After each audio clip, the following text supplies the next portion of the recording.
la programmation qu'a toujours fait Jean-Michel Légony, c'est une programmation vers tout le monde, pour tous, pour toutes les oreilles, des concerts de diverses tendances, de diverses structures, de diverses inspirations pendant 10 jours. Et il y en a vraiment pour tous les goûts et tout le monde peut venir au Festival Éclat des Mailles Jazz.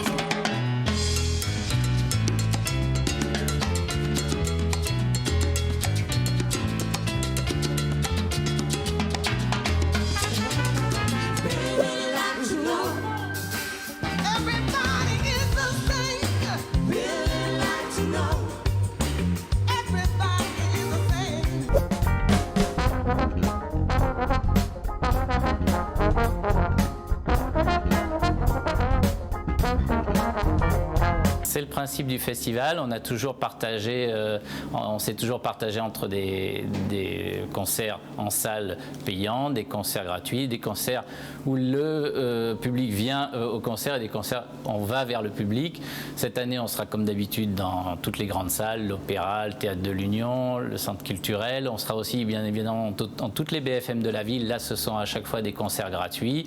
Et on a toujours notre jazz club fidèle, l'Ambassade, pour les concerts de deuxième partie de soirée, où là aussi l'accès est gratuit, les gens viennent boire un verre et profitent d'un concert fantastique et de très haut niveau.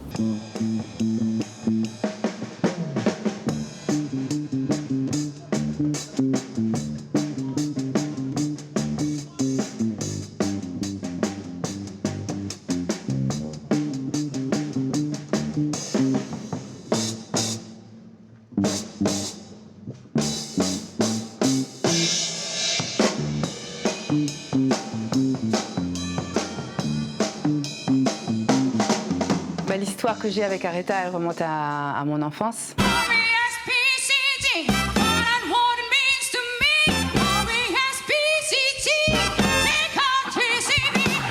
Mes parents adoraient la soul music, le funk. Ils ont eu dansé à l'époque des discothèques, à l'heure du disco aussi. Donc ils connaissent bien la musique afro-américaine. Ma mère était professeure de chant choral, donc ma sœur et moi étions habitués à chanter dans les églises le gospel.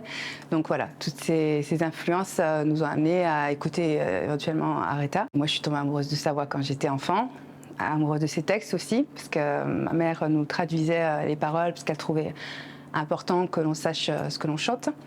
Et voilà, donc c'est un amour qui date de l'enfance et elle m'a suivie toute ma vie, dans mon adolescence et dans l'âge adulte. Et donc quand elle est partie, ça m'a brisé le cœur.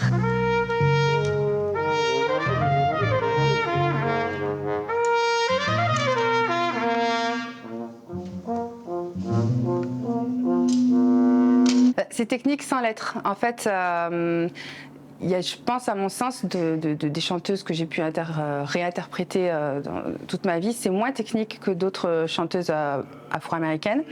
Par contre, ce qui est dur, c'est de faire transmettre l'émotion de chaque mot, de chaque virgule, de chaque souffle. C'est plus ça qui est compliqué, c'est-à-dire d'être tout le temps dans le moment, de jamais décrocher, parce qu'au moindre moment de décrochage, le public le sent.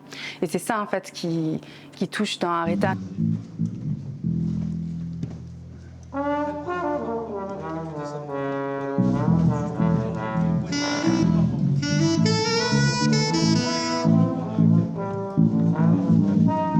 Sur le plateau, vous n'êtes pas seul, évidemment, vous avez un orchestre. J'ai l'impression que c'est extrêmement soudé, il n'y a pas un millimètre qui dépasse. Je vous ai vu arriver là, c'est une famille qui arrive. Oui, c'est ça. En fait, on joue depuis très longtemps ensemble et particulièrement de la soul music et particulièrement du gospel avec les choristes qui m'accompagnent. Et ça doit faire 10, 15, 20 ans pour certains. Même le guitariste, ça fait 30 ans que je le connais. Donc, je n'aurais pas pensé réaliser ce projet avec des inconnus. Enfin, ça aurait été différent. Et moi, ce qui est important, c'est que le public ait l'impression d'avoir affaire à une famille soudée, quelque chose d'homogène, et pas juste une addition d'individualité. Donc, vous allez avoir affaire à un groupe ce soir.